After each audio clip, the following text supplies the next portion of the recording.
오늘은 민수기 7장의 말씀을 묵상합니다.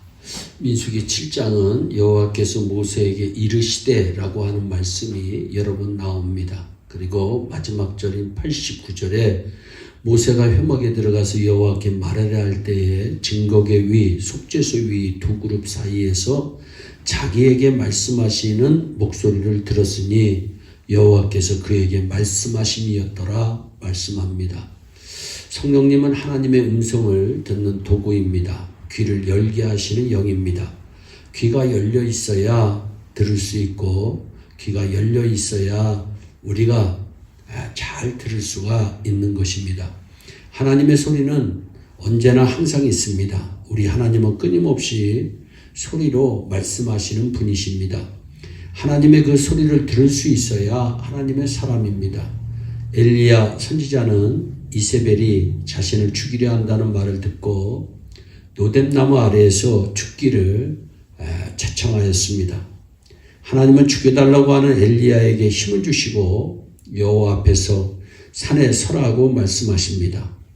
여호와께서 엘리야 앞을 지나가십니다.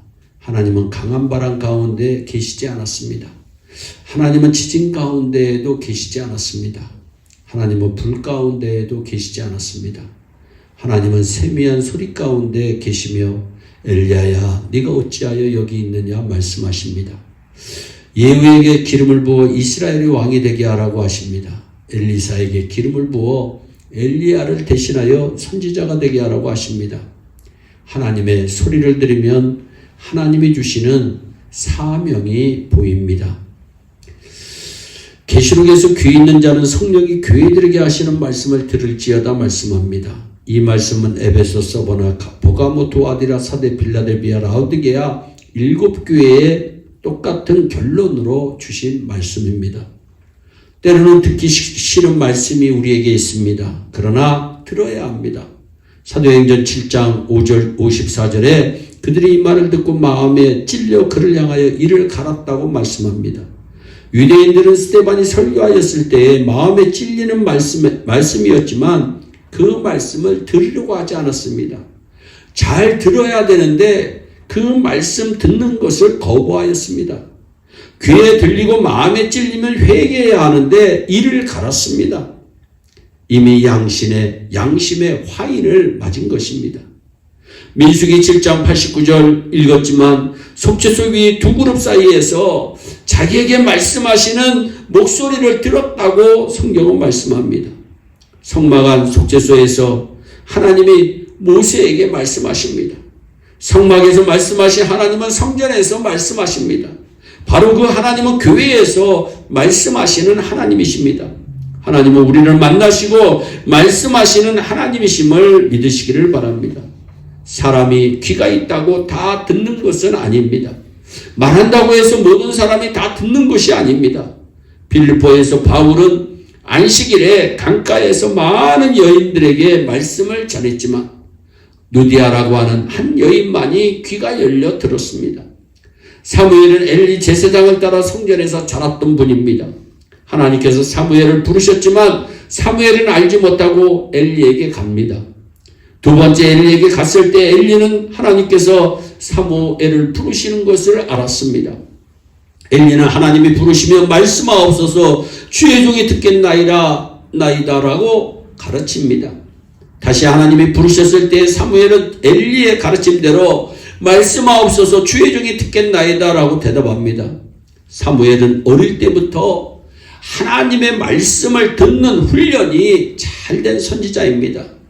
선지자는요, 말을 잘하는 사람이 아닙니다. 말을 잘 듣는 사람이 참 선지자입니다. 귀 기울인다는 영어로 listening입니다. 단순한 듣기는 hearing이라고 얘기를 합니다. 그리스도인의 삶은 귀에 기울임 없이는 불가능합니다. 잘 들어야 합니다. 삶은 하나님께 귀 기울임으로써 시작됩니다.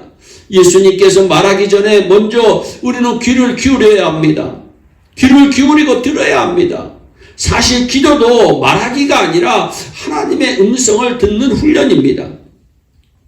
고통 중에 있는 친구를 위해 울고 기쁜 일이 있는 친구와 함께 기뻐하게 하는 것은 바로 귀 기울여 듣는 행위인 것입니다. 귀를 기울이는 사람은 강도 만난 자의 신음소리가 들립니다. 제사장과 레위인은 강도 만난 자의 곁을 그냥 지나갑니다. 귀를 기울인 사마리아인은 작은 신음소리 같은 소리까지도 듣습니다. 이런 그의 귀 기울이기가 선한 사람이 되게 한 것입니다. 사울은 예수 믿는 사람을 핍박하기 위하여 다메섹으로 갑니다. 갑자기 하늘에서 사울아 사울아 하며 다급하게 부르는 소리를 듣습니다. 사울은 말에서 떨어지고 눈이 멀 정도로 충격을 받았지만 다른 사람은 듣지 못했다고 성경은 말씀합니다. 하나님은 나에게만 주시는 말씀이 언제나 있습니다.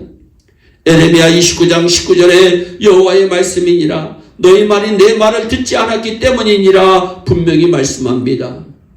선지자의 말을 듣지 않고 심지어 죽였습니다. 그래서 하나님의 말씀이 없이 살았습니다. 말씀이 사라진 시대는 없었습니다. 그런데 왜 하나님이 보이지 않았습니까? 말씀을 외면했기 때문입니다. 그래서 하나님의 이상이 사라진 것입니다. 사무엘상 3장 1절에 이미 아이 사무엘이 엘리 앞에서 여호와를 섬길 때 여호와의 말씀이 희귀하여 이상이 흔히 보이지 아니하더라 말씀합니다. 죄가 가득하고 제사장까지 자기의 사명을 저버리고 사회의 타락이 극에 달하였을 때 말씀이 참 희귀했습니다. 이상이 없었습니다. 이렇게 하나님의 말씀이 희귀하고 이상이 사라진 시대를 우리는 불쌍한 시대라고 얘기합니다. 아무리 사회가 발전하고 경제가 부흥해도 헛것입니다. 하나님의 말씀이 희귀하고 경제가 산들 이상이 보이지 않고 사회가 발전한들 소용이 없습니다. 스가랴 7장 13절에도 내가 불러도 그들이 듣지 아니한 것처럼 그들이 불러도 내가 듣지 아니하리라 만군의 여호와가 말하였노라 말씀합니다. 우리가 하나님의 말씀을 듣지 않으면 하나님도 우리의 말을 듣지 않겠다고 말씀하십니다. 무서운 말씀입니다. 우리가 하나님의 말씀을 듣지 않는데 하나님께서 무슨 재미로 우리의 말을 듣겠습니까? 우리가 하나님의 말씀을 잘 들으면 하나님께서도 우리가 말할 때마다 잘 들어주실 줄로 믿습니다. 잘 듣고 잘 전하는 우리가 되기를 주 예수 그리스도의 이름으로 축원합니다. 기도하겠습니다. 사랑의 하나님 참 감사합니다. 하나님의 음성을 듣는 영의 귀가 열려진 예일의 성도들이 다 되게 하여 주셔서 주님이 원하시는 길 가다가 복 받게 하여 주시고 은혜 받게 하여 주시고 성령 충만하게 하여 주시옵소서. 감사하고 예수님의 이름으로 기도하옵나이다. 아멘.